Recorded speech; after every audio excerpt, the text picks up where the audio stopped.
Here we have the second part of the lectures 34 to 36. So I've marked it as 35 and 36. And it's the continuation of the lecture that we did earlier. And it's about the alcohols, phenols, thiols, and ethers. So we are continuing with the oxidation of alcohols. So if you remember, we have three different types of alcohols: primary, secondary, and tertiary alcohols, depending uh, on the carbon atom, that is the central carbon atom.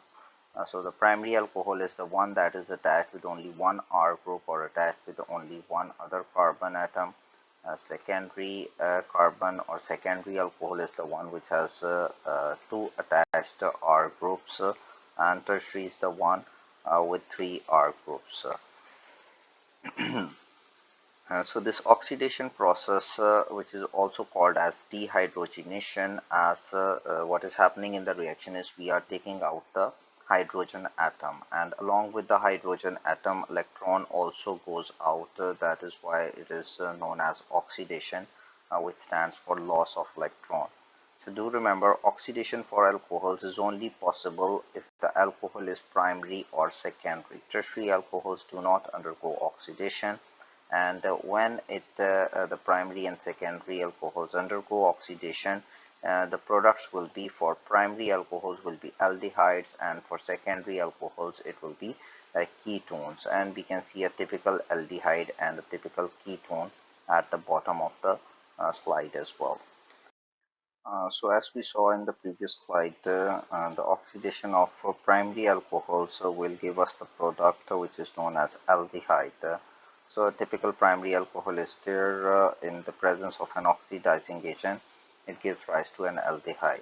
The point to remember here is if there is more oxidation of this aldehyde, it will give rise to an acid as well. But for the secondary alcohols, when we oxidize them, the product is final in the form of a ketone. Here we have some typical oxidizing agents that are used for the oxidation of alcohols. So we divide them into different varieties or two different groups. The strong oxidizing agent, in which we have manganese related compounds and chromium related compounds. So KMnO4 or potassium permanganate is a strong oxidizing agent, and the chromic acid or dichromic acid is a strong oxidizing agent that originates from chromium. And then we have a strong oxidizing agent known as Jones reagent, which has got two compounds in it, CrO3 and the sulfuric acid. These two join together to give us the Jones reagent, which is also a strong oxidizing agent. At the bottom we have a mild oxidizing agent known as a pyridinium chlorochromate or PCC, which has a structure which looks like this one. So this one is a mild oxidizing agent. So the oxidation of alcohols, if it's a primary alcohol, the complete oxidation, which is usually done with a strong oxidizing agent like KMnO4 or the chromic acid. This will give rise to carboxylic acid as the product, because the oxidation will be complete, you can say. The O in brackets at the top of the reaction represents the oxidizing agent, which is used to oxidize the primary alcohol, which is in this case here, and the product is a carboxylic acid. So this is a formula for a general carboxylic acid. So for sometimes we don't want oxidation to be complete. So in this case, we can use a mild oxidizing agent that we also saw earlier. The example is pyridinium chlorochromate or PCC, which is a mild oxidizing agent. So it does not causes complete oxidation, or you can say it causes partial oxidation, or it's a selective oxidizing agent. So it stops the oxidation at the first step. The alcohol or the primary alcohol is converted into an aldehyde. It does not go into conversion into the acid as we saw in the previous slide. So it will stop the oxidation at the aldehyde level if we use a mild oxidizing agent like PCC. Whereas on the other hand, oxidation of a secondary alcohol will always give rise to a ketone. It doesn't matter whether we use a strong oxidizing agent like KMnO4 or the H2CrO4, which are the strong oxidizing agents, or we use a mild one, PCC.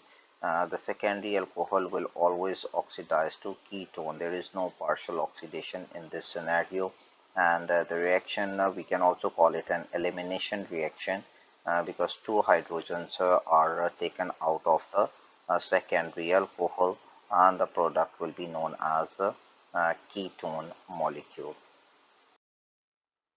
As we saw earlier as well, tertiary alcohols do not undergo oxidation reactions, so it doesn't matter whether we treat a tertiary alcohol with any of the oxidizing agent, there will be no reaction in this case, and the reason is there is no a hydrogen or the on the carbonyl carbon to remove. So the central carbon does not have any hydrogens that can be removed. That is the reason why there won't be any oxidation in case of tertiary alcohols.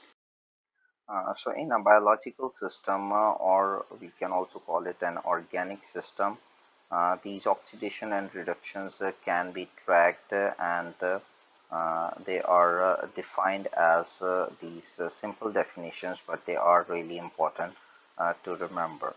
Oxidation is mainly gain of oxygen. We can also say it is loss of hydrogen, and another important definition which is not mentioned here is loss of electrons is also termed as oxidation, whereas the opposite is true for reduction. Loss of oxygen, gain of hydrogen, or gain of electrons is what we call the reduction process. So we saw the oxidation of alcohol in the previous slides. Then that when alcohol undergoes partial oxidation, it is converted to aldehyde, and more oxidation results it into a carboxylic acid. So we can see with the help of arrow from left to right, we are going towards a more oxidized form. In this one, the central carbon has got two hydrogens, so it has lost a hydrogen in this oxidation, and in second scenario it has lost a gained another oxygen, this one, so it is also oxygen. In the first one the hydrogen was lost, and when we are going from right to left side, we are going towards a more reduced form. You can say first it loses the electron, loses the oxygen, and in the second step it gains the hydrogen. So here we have a few examples of the oxidation reduction reactions, and in the first example we have got a primary alcohol which is hexanol. As we can see, this is the central carbon, and it is attached with only one R group on the left side. On the right side it's only the hydroxyl group, so it's a primary alcohol, and the oxidizing agent is the Jones reagent, which is a strong oxidizing agent. So oxidation will be complete in this scenario. So the hexanol will be converted into hexanoic acid, or the carboxylic acid, for its counter alcohol. So in this reaction, basically this part CH2OH is going to be converted into COOH, as we saw in the previous slide as well, which represents that this is a carboxylic acid, and this R group will remain as the R group which is attached on the left side. So it will be a complete oxidation to the carboxylic acid. Whereas in this one it's the same one hexanol, so it's a primary alcohol, but the oxidizing agent in this case is PCC, which is a mild oxidizing agent. So oxidation will not be complete in this scenario. Therefore, this CH2OH will be converted into the COH. You can say there will be a hydrogen, single bonded and a double bonded oxygen, which represents the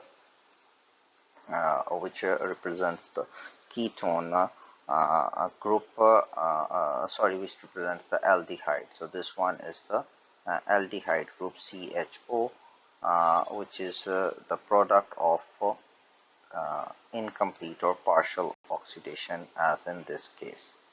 Now, if we go to the third example, here we have got an example of a secondary alcohol. This is the central carbon which is attached with two R groups, one methyl group on the right side, and then we have a big phenol group on the left side.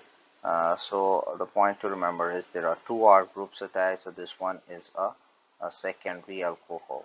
And secondary alcohols, when they are oxidized, they give rise to the ketone molecule. So the product is going to be a ketone in this case, which is simply represented by the C double bonded with the O. So this hydrogen will be lost and double bond will be formed with oxygen, and the rest of the molecule will remain the same, and this will be oxidation for secondary alcohol. Next up, we have phenols, which were touched a little bit in one of the earlier lectures. And these are the compounds in which the hydroxyl group is attached to a benzene ring. So a cycloalkane, or the most typical one, benzene ring, will be involved, and it attaches the hydroxyl group, and the product is or the compound is known as the phenol. They are polar molecules because they have the hydroxyl group. Simpler phenols are somewhat water soluble, so a little bit of solubility in water can be there, especially with the simple phenols, and they are usually components of flavorings and fragrances that we use in everyday life. And the general formula for these phenols is AR with the hydroxyl group. So AROH is the general formula, and AR must be an aromatic ring, and the most typical one is benzene, as shown here. The phenol, or the typical phenol, which has got a hydroxyl group with the aromatic ring, that is benzene. Next, we have another group of compounds known as the ethers, and the general formula for ethers are ROR, where this R can be a aliphatic group or it can be an aromatic group, as we saw in the case of the phenols.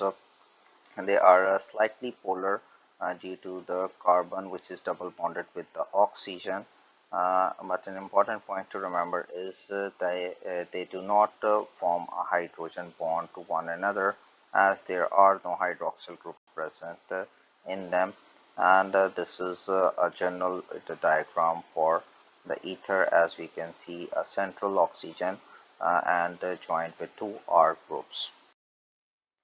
Next, we have the physical properties of the ethers. And the most noteworthy point is that the ethers have got a much lower boiling point than the alcohols due to the lack of hydrogen bonding. So when a compound have hydrogen bonding in it, its boiling point is usually very high, just like water, just like alcohols. So we have a small ether, ethyl methyl ether, or the common name methoxyethane, which has got a boiling point of only 7.9 degrees Celsius, whereas a comparative alcohol 1-propanol have got a boiling point of 97.2 degrees Celsius. So much higher boiling points in alcohols than the ethers. Next up is the nomenclature of ethers, or how do we name these ethers basically.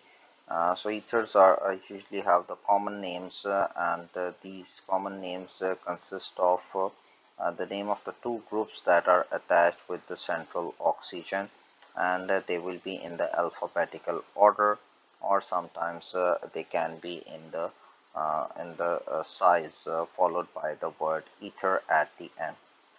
So look at these few examples. We have got a central oxygen attached with two R groups, so it's ether to begin with, and both the R groups are the methyl groups, so we can simply call it dimethyl ether. So the two groups after that the word ether comes.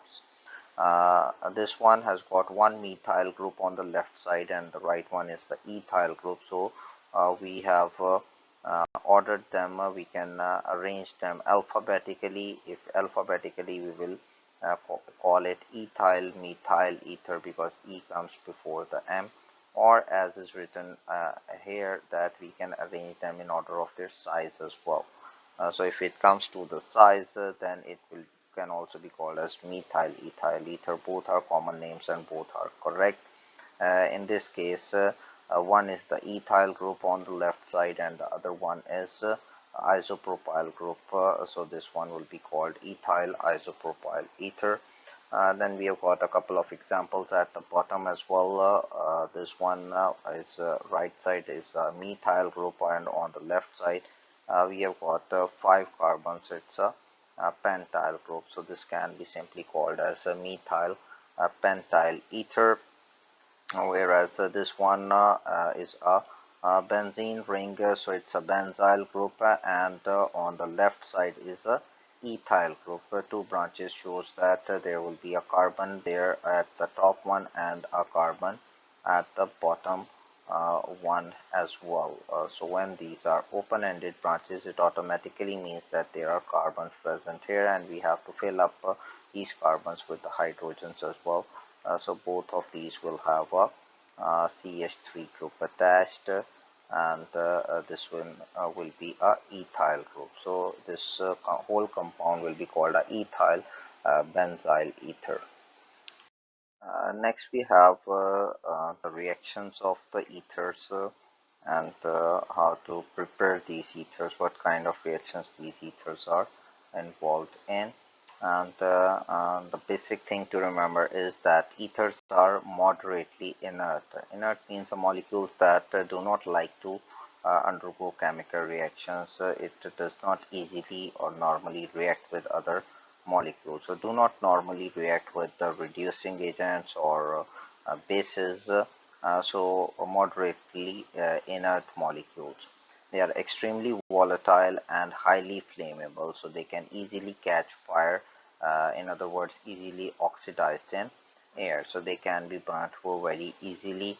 And to prepare these ethers symmetrically, we can simply take two alcohol molecules and we dehydrate them, take the hydrogens out of them, and the result will be the ether molecule.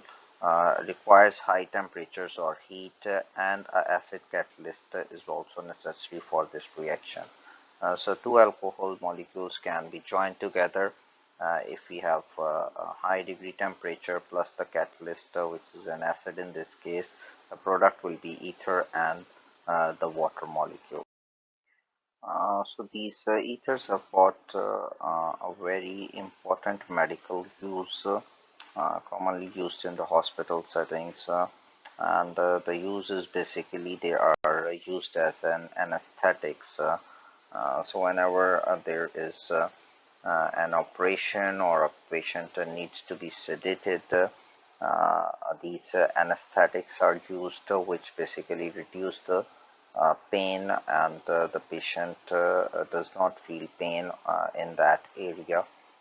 And these ethers are the compounds that are commonly used for such purposes. And the main mechanism is that they accumulate in the lipid material of the nerve cells. So nerve cells are the nerves basically that are originating from the brain, and they go to all parts of the body basically. And whenever there is some sort of a pain in any part of the body, that sensation is carried through these nerve cells to the brain. Now, if somehow we block these nerve cells, the sensation will not go to the brain basically, and so the person will not feel the pain, and that is the mechanism of these ethers. They block or accumulate the nerve cells. Therefore, the nerve impulses cannot be transmitted, and those pain sensations cannot reach the brain, so the person will not feel pain basically. These days, instead of the regular ethers, we basically use halogenated ethers as a general anesthetics, and these are used mainly because they are less flammable. As we saw in the previous slide, the ethers are highly flammable molecules, so they can catch fire easily. But if we join them with halogens, these halogenated ethers will be much safer to store and to work with, because they will not be highly flammable. Last of these molecules are the thiols, which have the general formula RSH, and their structure is pretty similar to the alcohol, and the only difference is the sulfur or S, which is present instead of the O. So ROH was the alcohol, RSH is the thiols, and the name is based on the longest alkane chain with the suffix thiol that will also indicate the position by the number. So the SH, or the sulfur group, or the sulfur atom, sorry, which is attached with the carbon, you will have to number that carbon, and we simply put a suffix thiol at the end of it. Next, we have some IUPAC naming of these thiol compounds. So if you have remembered, or you have followed the previous rules, then I think you must have got plenty of practice of naming these chemical compounds up till now. So the longest chain has to be checked. Two carbons are there, so the parent compound is ethane. The sulfur is, if it is one sulfur, it's always attached with the first one, so the number will be 1, and the name simply becomes ethane with the suffix thiol, as we saw in the previous slide. So it's the ethane thiol.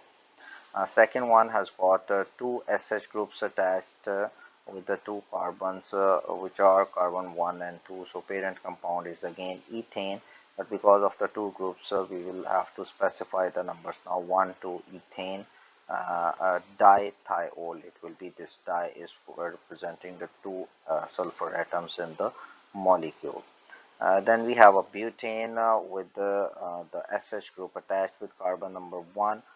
So the parent compound is 1-butane thiol, but this one has got a methyl group attached as a branch, so 3-methyl will come up first. 3-methyl 1-butane thiol, and the last one is 1,4-pentane dithiol. So it's a pentane with two SH groups attached, one at carbon 1 and one at carbon number 4. So these thiols and many other sulfur containing compounds, as we saw, thiols have got sulfur in them.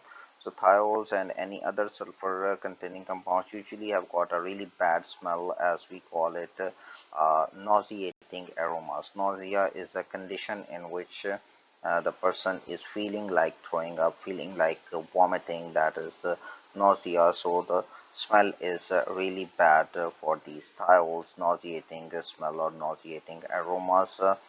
Differential spray of North American striped skunk. So skunk is a animal which releases this very bad smell. Also for the onion and garlic, which you guys must be used to have got a bad smell because it has got thiols in it. And we can compare it with some pleasant scents below, like the geraniol, and the second one is